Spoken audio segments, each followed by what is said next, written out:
All right, welcome back. Hope everybody's having a great day. We are back for lesson 34. And today's going to be primarily a worksheet.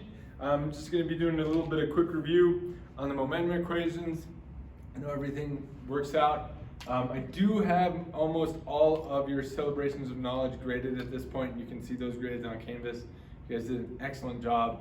And yeah, I'm looking forward to how that final celebration of knowledge works.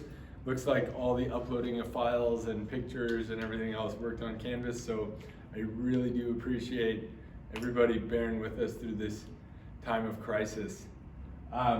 So going back to lesson 33, we finished lesson 33 looking at the forces on a channel obstruction, looking at how a broad-crested weir here in this diagram had that pressure force that you had to have for it to stay in place, and how to calculate that. We looked at our specific force diagrams that show our forces in the channel, where this force 1 would be what corresponds to here. This at 2 would be corresponding to this point, and then the pressure force over gamma is what's going to be on that broad-crested weir itself. So let's do a quick review of the main equations so that you can go forth and calculate some of the pressures and forces on your own structure. So our general momentum equation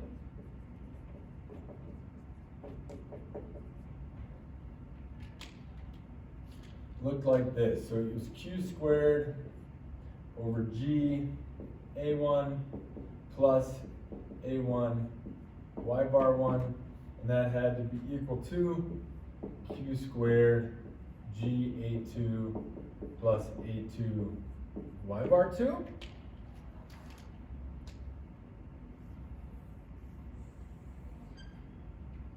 That was at two different channel locations. Then we had our specific force equation and our specific force equation. And this is what I'm going to call the general equation. So this works for all channel shapes. And that was simply just F, right, is equal to one portion of this. So if you're looking at the specific force, just this cross section or some other cross section, I'm going to get Q squared G A plus A Y bar. We also had the specific force equation for a rectangle.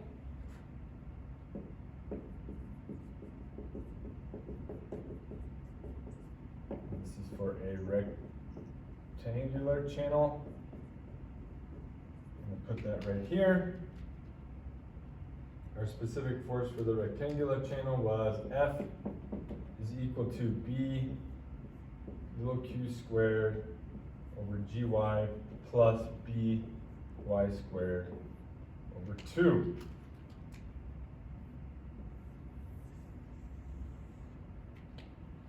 So those were the main equations that we had from last time. So Jake, if you can go onto the screen there, that would be great. We will look at the worksheet real quick. So please make sure to pull out worksheet 34A and B. So those are the two that you're going to be doing here related to this. So you've got a hydraulic jump for this one. It's formed in a 5 meter wide rectangular channel. Short distance downstream of that sluice gate. If the flow depth just upstream of the gate is 10 meters, and here it's 2 meters, and the discharge is 150 cubic meters per second, determine the thrust on the gate. So when you're looking at this gate, right, you're trying to figure the forces on this gate, the equations that you want to use for that is this equation right here. So force 1, to do that calculation, you're going to be using this 10 meter depth, right? Can you get this? I mean, this is going to be that force 1. You've got Q squared, which is 150 cubic meters per second. You got G, which is? Gravity. Yes. Oh, 3.28. 9.81. We went to meters, right? And our area for this flow depth, right, is going to be 10 meters times 5 meters wide. So that's how you're going to get this. The centroid is obviously going to be only 5 meters deep, and your area is going to be 10 by 5. That gets you your force 1. Okay, force 2 is going to be related to this area, this 2 meter area here, and that's how you can calculate the pressure force on that gate. So when you do those calculations, going through the calculations of that pressure force, your force 1 should be 296 cubic meters, your F2 should be 240 cubic meters, and then your PF over gamma ends up being 56.5 cubic meters. When you calculate the PF, all you have to do is calculate that out, get rid of the gamma. You take 1,000 kilograms per cubic meter times 9.81 times that 56.5 for that PF over gamma. You end up with 554,000 newtons of force on that little gate. So it kind of shows you how powerful water actually is, gives you a good example of that. And then for the second worksheet is actually going to be doing your own specific energy and momentum diagram. So plot your specific energy diagram and a specific momentum diagram for a flow rate of 1.31 cubic feet per second in this channel. So you got to do some unit conversions here. Probably thinking this is evil, but I'd like to assure you that everything I do in this class is A, not evil, and 2, deliberate.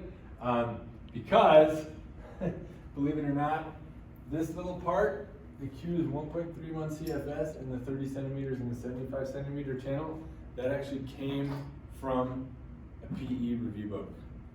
They specifically threw that in there to make sure everybody was on their toes with units. So that's why I've got that in there, just to make sure that you don't get tricked 4 years from now, maybe 4.5, when you're out there getting ready to take your PE. Be aware of that. And so for this worksheet, all you have to do is pick a specific flow depth like you did for specific energy diagrams. And I've actually got these specific energy curve and specific force. I recommend probably using flow depths of like 0.2, 0.4, 0.6, 0.8. That'll probably get you in some good numbers for what those look like. So let's check in. Do you think by the end of finishing these worksheets, you can apply momentum principles to calculate the force on channel obstruction? Darn tootin'. I don't even know where that's from. That's also Minnesota. Thank you so much for coming. I think you'll be able to do that as well. That concludes lesson 34. The board notes for this and all the other lectures are posted on Canvas under the appropriate lesson folder. Jake and I are available via email if you've got any questions, concerns.